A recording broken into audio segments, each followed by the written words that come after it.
नमस्कार, अग्निपथ देख रहे हैं आप और अग्निपथ में बात करेंगे 23-24 की तैयारी, कौन किस पर भारी। कांग्रेस नेतृत्व को अंदेशा है कि छत्तीसगढ़, मध्य प्रदेश और राजस्थान चुनाव के बाद कभी भी लोकसभा के चुनाव हो सकते हैं। मोदी सरकार समय से पहले लोकसभा चुनाव की तैयारी में लगी है और इसी को ध्यान में रखते हुए कांग्रेस नेतृत्व ने विधानसभा चुनाव के लिए ऑब्जर्वर नियुक्त करने के साथ ही सभी लोकसभा सीटों के लिए भी ऑब्जर्वर अभी से नियुक्त कर दिए हैं। कांग्रेस का मानना है कि मोदी सरकार की तैयारियां बहुत कुछ संदेश दे रही हैं, इसलिए हमारी बैठकों में विधानसभा चुनाव के साथ लोकसभा चुनाव के संबंध में विचार विमर्श किया जा रहा है। मोदी सरकार पूरे देश में कमोबेश हर राज्य में बड़े बड़े प्रोजेक्ट की आधारशिला रख रही है या लोकार्पण कर रही है। छत्तीसगढ़ में पिछले महीने ही प्रधानमंत्री ने 7,400 करोड़ से अधिक के प्रोजेक्ट शुरू किए। इससे पहले मध्य प्रदेश और राजस्थान में भी वे ऐसा कर चुके हैं। इसके अलावा मोदी सरकार की ओर से सभी राज्यों में केंद्रीय गृह मंत्री अमित शाह दौरा कर चुके हैं। उनके दौरे में जिस तरह की बातें हो रही हैं उसमें बूथ लेवल से लेकर लोकसभा सीटों की तैयारियों को देखा जा रहा है। यही वजह है कि हर राज्य में कांग्रेस ने भी उसी स्तर पर अपनी तैयारियों को अंजाम देना शुरू कर दिया है। सीएम भूपेश ने बिलासपुर में भेंट मुलाकात की और सीधे युवाओं को साधने का प्रयास किया। तो कुल मिलाकर तैयारियां दोनों तरफ से चल रही हैं। छत्तीसगढ़, मध्य प्रदेश और राजस्थान में नवंबर-दिसंबर में विधानसभा चुनाव होने हैं, जबकि लोकसभा चुनाव मई-जून में होने की संभावना है। ऐसे में 23-24 की तैयारी में कौन किस पर भारी होगा, ये देखने वाली बात होगी। इस चर्चा को आगे बढ़ाएंगे, उससे पहले कुछ प्रतिक्रिया है वो आपको सुनाते हैं। देखिए, अखिल भारतीय कांग्रेस कमेटी अब पूरी तरह से चुनाव के मोड में है। हमारे यहाँ एक बार नवंबर-दिसंबर में चुनाव हो जाएंगे विधानसभा के और उसकी तैयारी है। जैसा कि आज प्रगति यात्रा का आगाज किया है भूपेश बघेल जी ने रायपुर दक्षिण की विधानसभा से, तो हमारी तैयारी चुनाव के परिप्रेक्ष्य में पूरी तरह से चल रही है। और अखिल भारतीय कांग्रेस कमेटी भी अपने दायित्व का निर्वहन करते हुए उन्होंने लोकसभा चुनाव के लिए ऑब्जर्वर और पर्यवेक्षकों की छुट्टी इसलिए किया है क्योंकि इस बात की चर्चा होने लग गई है कि हो सकता है कि लोकसभा का चुनाव समय के पहले कराए केंद्र की सरकार, क्योंकि जिस तरह से भारतीय जनता पार्टी के खिलाफ और मोदी जी के खिलाफ पूरे देश में आंदोलन हो रहे हैं, इस तरह से पूरे देश की जनता आक्रोशित है इस कार्यकाल को लेकर के मोदी जी के, तो उनको लगता है कि अगर ज्यादा समय बाद में चुनाव कराएंगे तो जो दुर्गति होने वाली है वो और भी ज्यादा बड़ी दुर्गति होगी। इस दृष्टिकोण से हो सकता है कि वो पहले चुनाव कराए। मुझे लगता है ये जो छत्तीसगढ़ की 11 सीटों के लिए उन्होंने ऑब्जर्वर नियुक्त किया है वो सिर्फ छत्तीसगढ़ की बात नहीं है। कांग्रेस को अंदर से एक आंतरिक आदेश मिला होगा कि पूरे देश में ये स्थिति उन्होंने करनी है और ये बताना है कि लोकसभा की तैयारी कर रहे हैं। ये सीधा सीधा जो विपक्ष का गठबंधन बन रहा है वहां पे अन्य दलों पर एक दबाव, मानसिक दबाव बनाने की तैयारी है कि कांग्रेस लोकसभा के लिए तैयार है, क्योंकि विभिन्न जब विपक्षी दलों का दो गठबंधन हुआ उसमें साफ दिख रहा है कि बाकी दल राहुल गांधी का नेतृत्व मानने के लिए तैयार नहीं है। राहुल गांधी का नेतृत्व स्वीकार करवाने के लिए कांग्रेस विपक्षी दलों को यह संदेश देना चाहती है कि हम लोकसभा के लिए आज से तैयार हैं। उस दबाव की रणनीति के तहत यह दिखावा कर रही है। मैं तो कहता हूं कि कांग्रेस के खड़गे ही नहीं, सारे शीर्ष नेता को छत्तीसगढ़ आना चाहिए और छत्तीसगढ़ की जनता से माफी मांगनी चाहिए जो उन्होंने जन घोषणा पत्र के वादे पूरे न किए। सबसे पहले उनको माफी मांगनी चाहिए यहाँ के प्रधानमंत्री आवास से वंचित लोगों को, यहाँ की आधी जनसंख्या महिला शक्ति से माफी मांगनी चाहिए कि शराबबंदी का वादा करके हमने शराबबंदी नहीं किया। महिला स्व सहायता समूह से माफ करना चाहिए कि उनका काम छीन लिया और उनको बेरोजगारी भत्ता नहीं दिया। यहाँ की विधवाओं से माफी मांगना चाहिए जिससे उन्होंने वादा किया था कि हम उसको विधवा भत्ता देंगे, और माफी मांगना चाहिए युवाओं से जो 10 लाख युवाओं को रोजगारी भत्ता देने की बात थी। इनको तो छत्तीसगढ़ जन और छत्तीसगढ़ महतारी से माफी मांगनी चाहिए जो उनकी कांग्रेस यहाँ भ्रष्टाचार करके छत्तीसगढ़ की जनता के पैसे लूट रही।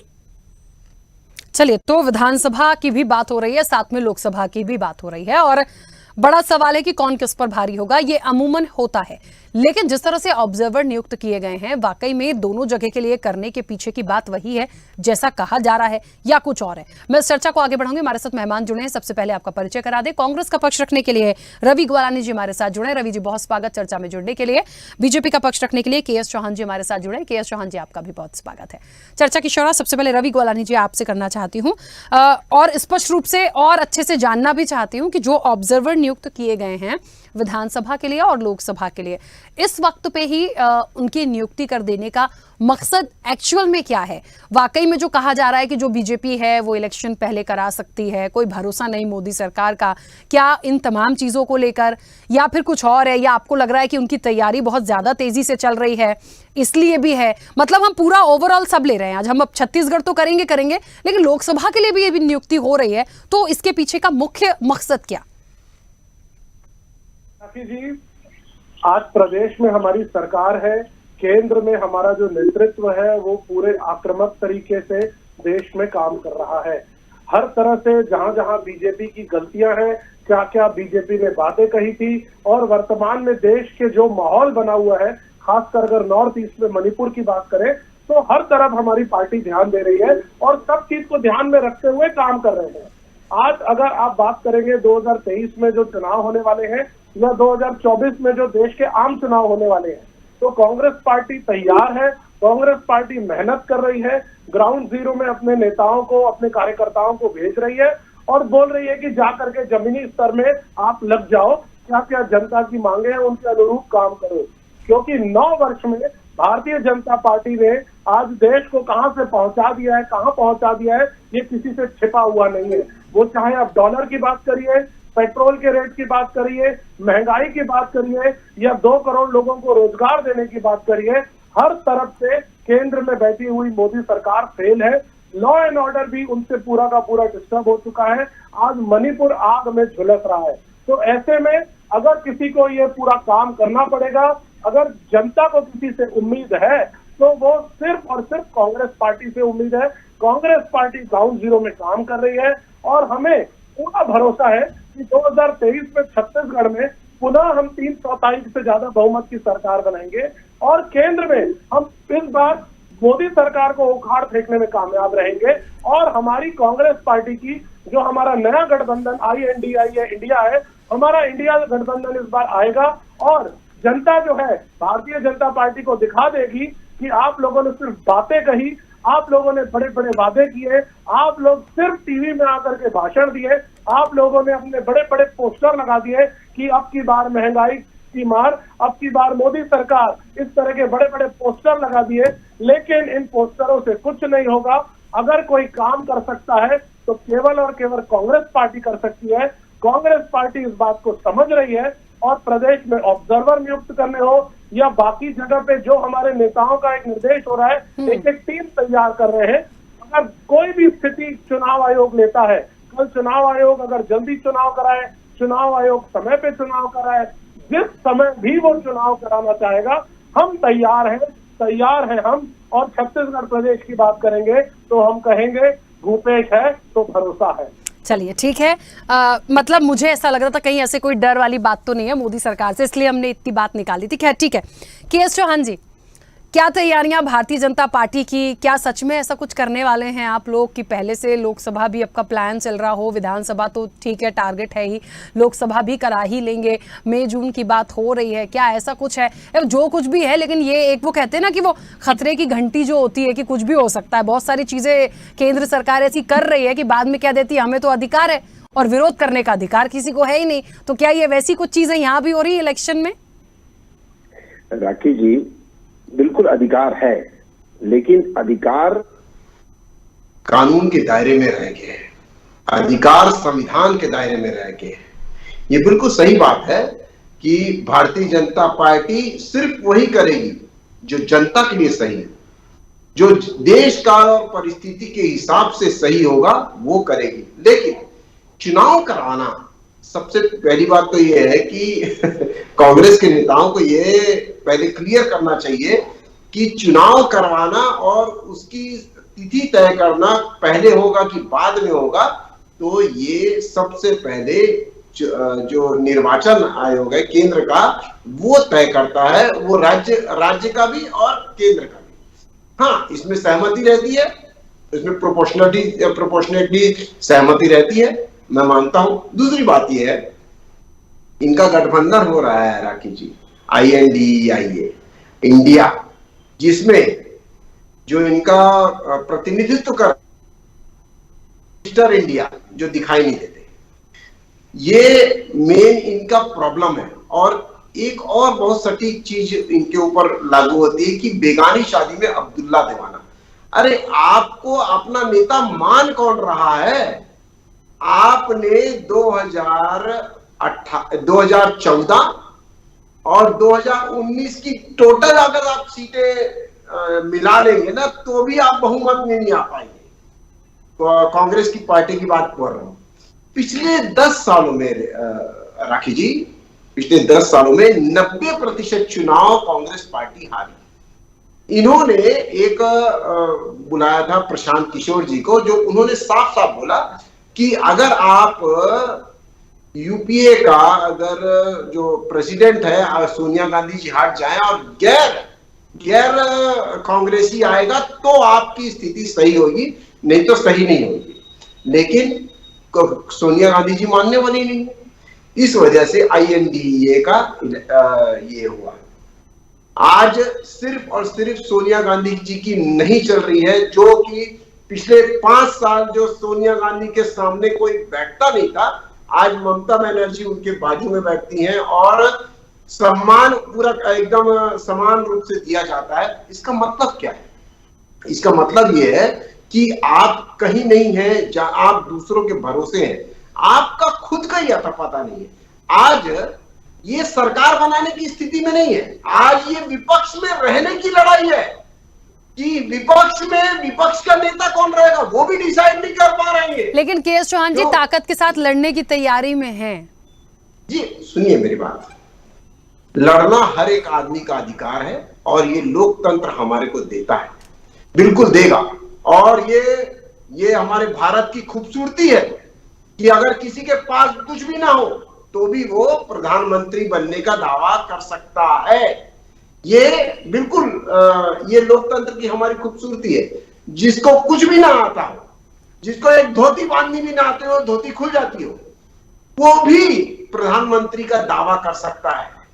जिसको जो आलू से सोना निकालता हो, जो और भी कुछ करता हो, जो बाहर चले आता हो, अपना रिफ्रेशमेंट के लिए बाहर चले जाता हो, उसको भी प्रधानमंत्री बनने का अवसर देती है हमारा। मुझे लग रहा था एक आम व्यक्ति के लिए आप कह रहे हैं, मगर अभी मुझे आलू और सोने से समझ में आया ये सीधे सीधे कांग्रेस के लिए था, ये सीधे सीधे कांग्रेस के लिए था। खैर ठीक है, 1 मिनट के.एस. चौहान जी मैं आऊंगी वापस, क्योंकि कुल मिलाकर इस मुद्दे में एक बात बहुत महत्वपूर्ण है कि विधानसभा और लोकसभा दोनों ही होने हैं, वो अपने शेड्यूल में ही होंगे, जो भी चीजें आएंगी, जो भी डेट्स आएंगी। लेकिन जो ऑब्जर्वर की नियुक्ति हो रही है, जो प्लानिंग्स हो रही हैं, दोनों ही राजनीतिक दलों में जो बैठकें हो रही हैं, कितना क्या किया जाएगा। देखिए, विधानसभा का अपना एक अलग क्राइटेरिया है, लोकसभा का अपना एक अलग क्राइटेरिया है। इन दोनों चीजों को हम यदि यहाँ पर देखेंगे तो दोनों के इलेक्शन अलग अलग तरीके से होने हैं, प्रोसेस भी अलग अलग होनी है। तो इन सबके बीच में कैसे वो ऑब्जर्वर अपनी महत्वपूर्ण भूमिका निभा पाएंगे, बीजेपी उसे किस तरह से लेती है, ये मुख्य रूप से इस चर्चा का विषय था। क्या ठीक है, वापस आऊंगी। कुछ कहना चाह रहे थे रवि ग्वालानी जी, बोलिए। देखिए राखी जी, आज अगर बयानों को तरोड़ मरोड़ने की एक्सपर्टीज किसी की है तो भारतीय जनता पार्टी की है। कोई कहता कुछ है, उसके बीच की लाइन को काट करके किस तरह से पेश करना है, कैसे किसी की व्यक्ति की छवि को खराब करना है, वो अगर कोई किसी से सीखे तो भारतीय जनता पार्टी से सीखे। मूल मुद्दे से भटकाना अगर किसी को आता है तो भारतीय जनता पार्टी को आता है। आज गुड़गांव की स्थिति खराब हो गई है। आज आप देखिए मणिपुर 90 दिन से ऊपर हो गया, जल रहा है, कुछ नहीं कहेंगे। आप इनसे कुछ भी पूछ लीजिए, आप पूछिए इनसे कि 90 दिन में आपने मणिपुर में क्या किया, इनके पास कोई जवाब नहीं है। आप इनसे पूछिए गुड़गांव में स्थिति खराब हो रही है, उसको कंट्रोल के। रवि जी, आपकी आवाज नहीं आ रही है, फिर से बोलिएगा। नहीं, मुझे लग रहा है कुछ इशू आया है। तो एक बार फिर से दोबारा कनेक्ट करने की कोशिश करते हैं, क्योंकि आपकी आवाज अचानक से आना बंद हुई है। कुछ कह रहे थे के.एस. चौहान जी, आप बोलिए तब तक। राखी जी, मैं सिर्फ ये बोलना चाह रहा था कि मणिपुर की जो घटना हो रही है, ये बोलते हैं कि प्रधानमंत्री कुछ नहीं बोल रहे, प्रधानमंत्री कुछ नहीं बोल रहे। क्या इस प्रोसीजर में, संविधान में ऐसा क्या लिखा है कि प्रधानमंत्री जी अगर कोई वक्तव्य देंगे, स्टेटमेंट देंगे, तब जाके वहां पर कोई कार्रवाई हो पाएगी? ये कहाँ लिखा है? और जो गृह मंत्री का काम है वो गृह मंत्री कर रहे हैं, और जो राज्य सरकार का काम है वो राज्य सरकार कर रही है। जो सुप्रीम कोर्ट और जो दूसरे लोग बोल रहे हैं वो किसी रिपोर्ट के आधार पर नहीं बोल रहे हैं, हम रिपोर्ट क्यों मंगवाते हैं? हम ऐसी एजेंसियां क्यों नियुक्त करते हैं जो इसको ऑब्जर्व करे, जो उसको जो छानबीन करके अपनी रिपोर्ट पेश करे? उसके बाद कोई कौन जुर्म किया है, किसने जुर्म किया है, कौन अपराधी है, कौन जवाबदार है, वो उसको जो संविधान बोलेगा, जो कानून बोलेगा, उसको उसके हिसाब से सजा दी जाएगी। आज मणिपुर कर रहे हैं। मैं ये पूछना चाहता हूं कि भारतीय जनता पार्टी का कौन सा नेता और कौन सा जनप्रतिनिधि उसमें लिप्त है, ये आप मेरे को बताइए। क्या ये घोषित हो चुका है? नहीं, बिल्कुल नहीं।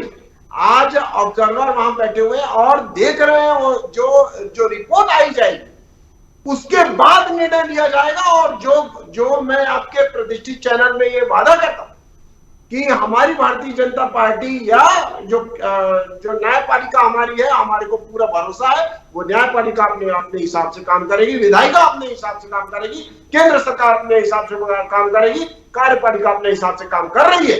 उसके बावजूद भी मणिपुर क्या है? आपको कोई भी मुद्दा नहीं मिलता, आप मणिपुर बोलने लग जाते हैं। दूसरी बात यह है कि आप ये मेरे को बताइए कि आप क्या लेके लोकसभा लड़ेंगे? आपकी पिछली हार जो है, आप 10%, 6 महीने के बाद आप 10% कम आ गए। आप बोलते हो कि 7,400 करोड़ रुपए दे के आ गए। आपके पेट में दर्द क्यों होता है? अगर आ जाते, अभी इनके मुख्यमंत्री बोल रहे थे, वो हमारे भी मुख्यमंत्री है, वो एक घंटे पहले बोलते हैं कि हम जितना मांगते नहीं है उतना केंद्र दे देती है। और वहां पर बाहर जाके, ये वीडियो बहुत वायरल हुआ था, आपने भी देखा होगा, और बाहर जाके ये बोलते हैं कि हमारे को कुछ केंद्र सरकार दे के ही नहीं गई। अब हम सोचे थे बहुत कुछ देके जाएगी, 7,400 करोड़ आप लोग खुद मान रहे हैं।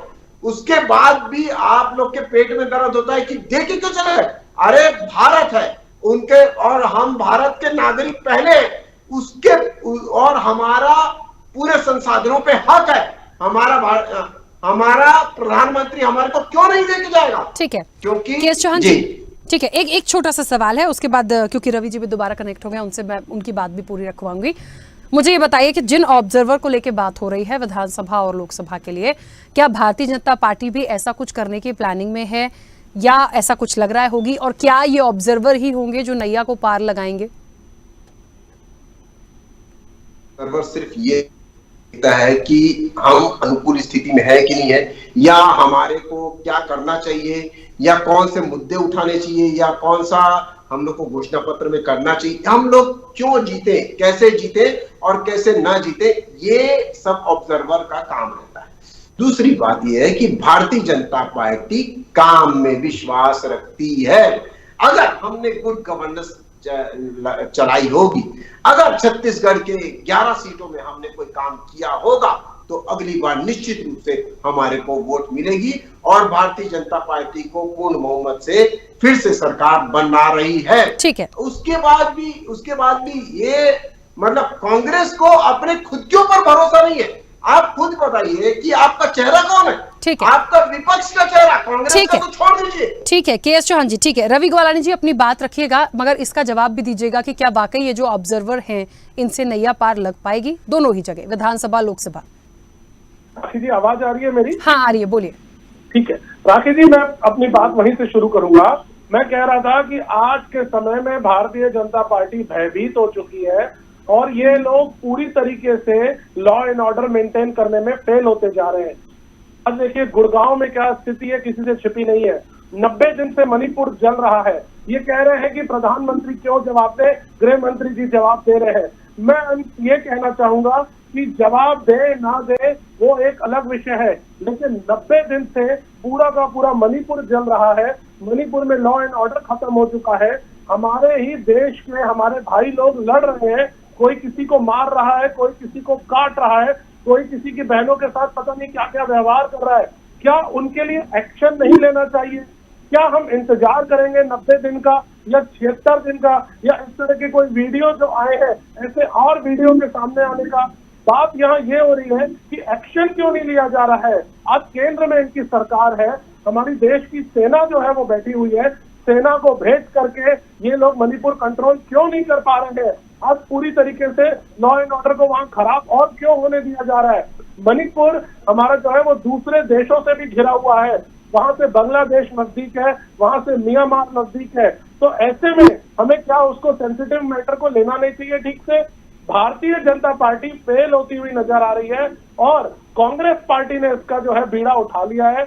आने वाले समय में देश की जनता तय कर चुकी है, मन बना चुकी है कि बोलने वाली इस बड़बोली भारतीय जनता पार्टी को उखाड़ करके फेंकेगी और काम करने वाली, धरातल के साथ चलने वाली और सबसे ज्यादा देश चलाने का जिसके पास अनुभव है तो कांग्रेस पार्टी है। फिर से जनता कांग्रेस पार्टी को कमान देगी। और जो राखी जी आप बात कह रही थी थोड़ा जल्दी से देखिए, ऑब्जर्वर नियुक्त होंगे, ऑब्जर्वर ग्राउंड में जाएंगे, काम करेंगे, फीडबैक लेंगे और ऑब्जर्वर को जो ड्यूटी दी गई है वो ड्यूटी करेंगे। जब तक ऑब्जर्वर आएंगे नहीं तो नीचे की चीजें पहुंचेंगी नहीं, तो ऑब्जर्वर अपना काम करेंगे, उस हिसाब से कैंडिडेट डिक्लेयर होंगे, आगे की पूरी प्रक्रिया चलेगी। तो कुल मिला के मैं ये कहना चाहूंगा कि भारतीय जनता पार्टी हर तरफ से फेल है, न प्रदेश चला पा रही है न देश चला पा रही है। उसका बीड़ा अगर किसी ने उठाया है अब तो कांग्रेस पार्टी ने उठाया है। कांग्रेस पार्टी जब भी इलेक्शन डिक्लेयर होगा हम लोग तैयार हैं, फ्रंट फुट में लड़ेंगे और जीत के आएंगे। चलिए अब वो देखते हैं कि आने वाले समय में क्या होगा, क्योंकि इलेक्शन भी होंगे तब भी हम और आप होंगे, नतीजे आएंगे तब भी हम और आप होंगे और फिर हम इन सारे बिंदुओं पर बात करेंगे। समय हो गया है। आप दोनों का बहुत शुक्रिया इस चर्चा में जुड़ने के लिए। और निश्चित तौर पर देखिए 23-24 की तैयारी है, कौन किस पर भारी है ये तो आने वाले समय में पता चलेगा, लेकिन ऑब्जर्वर किस लिए नियुक्त किए जा रहे हैं, क्या चीजें निकलेंगी, क्या प्रोसेस है, इस पर पूरी बात हुई है। अब ये कितना सफल होगा ये आने वाले समय में देखने वाली बात होगी। चर्चा में इतना ही, दीजिए इजाजत, नमस्कार। ऐसे ही वीडियोस के लिए लाइक करें, शेयर करें, फॉलो करें, YouTube पर जाकर सब्सक्राइब कर बेल आइकन दबाना ना भूलें और ताजा अपडेट्स के लिए स्वदेशलाइव.com पर जरूर जाएं।